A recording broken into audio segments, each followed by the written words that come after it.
మొత్తంగా కాసేపటికల్లా క్లారిటీ రానున్న మంత్రివర్గ కూర్పు మీద జరుగుతున్న చర్చ ఏంటో మా ప్రతినిధుల ద్వారా తెలుసుకుందాం. ముందుగా గుంటూరు ప్రతినిధి పవన్ అడిగి తెలుసుకుందాం. పవన్, చెప్పండి, కేబినెట్ కూర్పు మీద జరుగుతున్న చర్చ ఏంటి? ఎవరెవరికి ఏ శాఖలు కేటాయించే ఛాన్సులు ఉన్నాయి? సంతోషి, ఏదైతే మరి కాసేపట్లోనే మంత్రులు కేటాయింపు సంబంధించినటువంటి అంశంపై కూడా పూర్తి స్థాయి కసరత్తు మాత్రం వేగవంతం అవుతా ఉంది. అందులో భాగంగానే ఈ రోజు చూసుకోవచ్చు, ముఖ్యంగా ఏదైతే రాష్ట్ర ముఖ్యమంత్రిగా నారా చంద్రబాబు నాయుడు ప్రమాణ స్వీకారం చేసినటువంటి నేపథ్యంలో డిప్యూటీ సీఎం గా జనసేన అధినేత పవన్ కళ్యాణ్ అయితే మాత్రం ప్రమాణ స్వీకారం చేశారు. ప్రమాణ స్వీకారం చేయడమే కాకుండా ఈ రోజు ఇదొక కేబినెట్ శాఖకు సంబంధించినటువంటి అంశంపై కూడా పూర్తి స్థాయి కసరత్తు అయితే మాత్రం జరుగుతూ ఉంది. దాదాపుగా ఇప్పటికీ 4 గంటల ప్రాంతం నుంచి కూడా టీడీపీ అధినేత చంద్రబాబు తన కుటుంబ సభ్యులతో కలిసి తిరుమల బయలుదేరి వెళ్తున్నటువంటి నేపథ్యంలో కూడా ఇప్పటికే దీనిపై కూడా పూర్తి కసరత్తు అయితే మాత్రం జరుగుతూ ఉన్నటువంటి నేపథ్యంలో మనకు వచ్చినటువంటి సమాచారం మేరకు అయితే మాత్రం డిప్యూటీ సీఎం గా ప్రమాణ స్వీకారం చేసినటువంటి జనసేన అధినేత పవన్ కళ్యాణ్ అయితే మాత్రం హోంశాఖ కేటాయించబోతున్నారనేటువంటి ఒక సంకేతాలు అయితే మాత్రం ప్రస్తుతం అంతా ఉన్నాయి. అదేవిధంగా ఏదైతే మంగళగిరి నియోజకవర్గ ఎమ్మెల్యేగా గెలిచినటువంటి టీడీపీ జాతీయ ప్రధాన కార్యదర్శి నారా లోకేష్ కి అయితే మాత్రం ప్రస్తుతం ఐటీ అండ్ విద్యాశాఖ మంత్రిగా కూడా అవకాశాలు దక్కొచ్చు అని చెప్పి కూడా ఇప్పటికే చెప్తా ఉన్నారు. మరోవైపు ఆనం రామనారాయణ రెడ్డి ఏదైతే పార్టీలో క్రియాశీలంగా పనిచేసినటువంటి ఆనం రామనారాయణ రెడ్డి కూడా ఏదైతే ఆర్థిక శాఖ మంత్రిగా కూడా ఇవ్వచ్చు అని చెప్పి కూడా ఇప్పటికే భావిస్తా ఉన్నారు. ఏదైనా దీనికి సంబంధించి కూడా అచ్చెన్నాయుడికి నీటిపారుదల శాఖ మంత్రితో పాటు నారాయణకి అయితే మాత్రం గతంలో మున్సిపల్ పట్టణాభివృద్ధి శాఖగా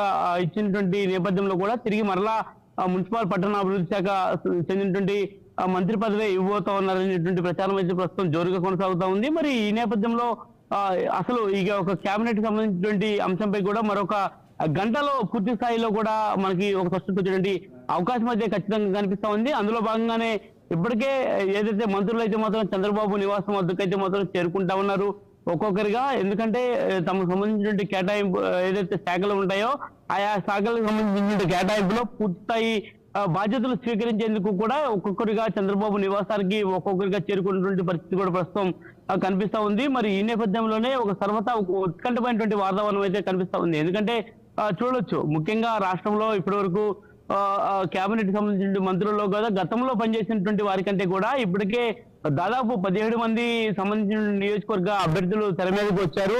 ఎందుకంటే నూతన రాజకీయ ఆరోగ్యం చేశారు. సో వారికి సంబంధించినటువంటి వారికి కూడా ఇప్పటికే మంత్రివర్గ కేబినెట్ లో కూడా ఒక పూర్తి స్థాయిలో కూడా ఒక కేటాయింపు అయితే మాత్రం జరిగినటువంటి నేపథ్యంలో మరి దీనికి సంబంధించిన కసరత్తు అయితే మాత్రం వేగవంతం అవుతా ఉంది.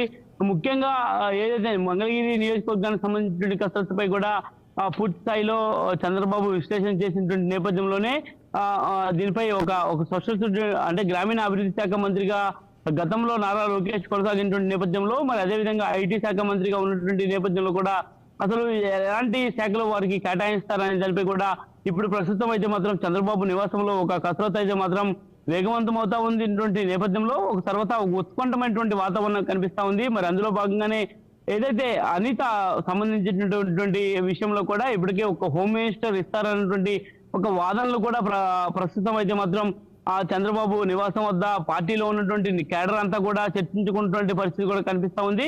వంగల్పూడి అనితకు హోంశాఖ ఇచ్చేటువంటి అవకాశం కూడా కనిపిస్తా ఉందని చెప్పి చెప్తా ఉన్నారు. మరోవైపు అచ్చెన్నాయుడుకు సంబంధించి కూడా నీటిపారుదల శాఖ మంత్రిగా అవకాశం కల్పించబోతా ఉన్నారని తెలుస్తా ఉంది. మరి అదేవిధంగా రవాణా శాఖ మంత్రిగా సంబంధించి కూడా ఇప్పటికే పూర్తి స్థాయిలో ఒక ప్రక్షాళన అయితే మాత్రం చేస్తా ఉన్నటువంటి నేపథ్యంలో కూడా ఏం జరుగుతుంది, ఏం జరగబోతుంది అనే దానిపై ఒక క్లారిటీ రావాల్సినటువంటి పరిస్థితి మాత్రం ప్రస్తుతం కనిపిస్తా ఉంది.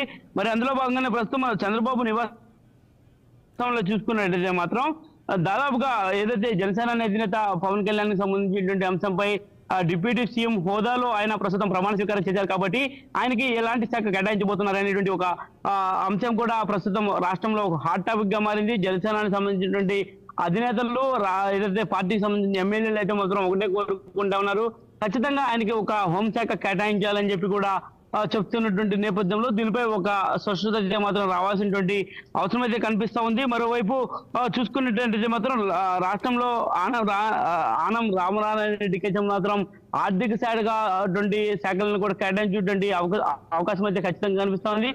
ఏది ఏమైనా కూడా ప్రస్తుతం రాష్ట్రంలో జరిగినటువంటి ప్రమాణ స్వీకారం అనంతరం చంద్రబాబు ఎవరెవరికి ఎలాంటి హోదాల్లో అవకాశం కల్పిస్తారనేటువంటి ఒక ఉత్కంఠమైనటువంటి వాతావరణం అయితే ప్రస్తుతం కనిపిస్తా ఉంది. సంతోషి.